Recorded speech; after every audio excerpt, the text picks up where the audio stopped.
Well, I joined City Council as an appointed member at the beginning of 2013, and then as an elected member at the beginning of 2014.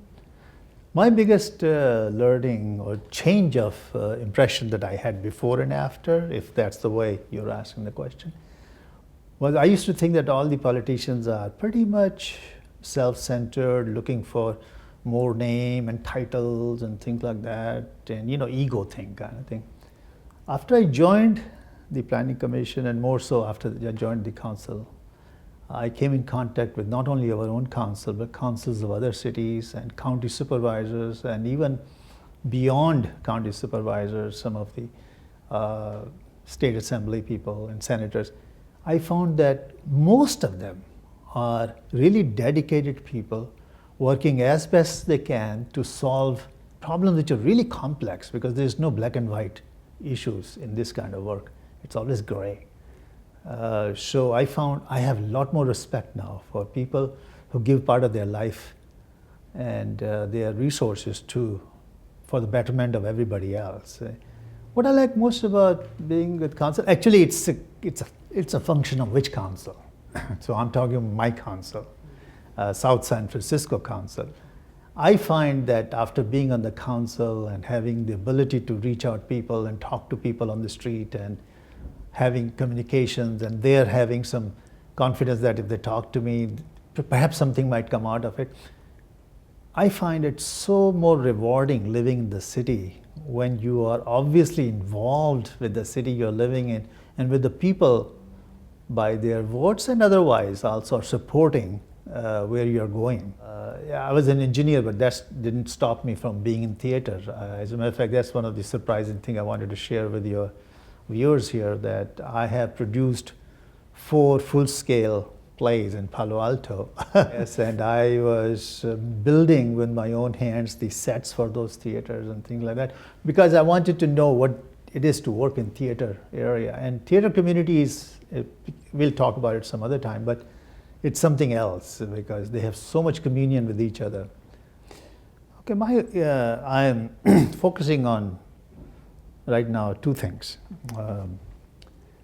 And those 2 things are, number one, the ability of our young kids to reach their full potential within the area, within the local opportunities.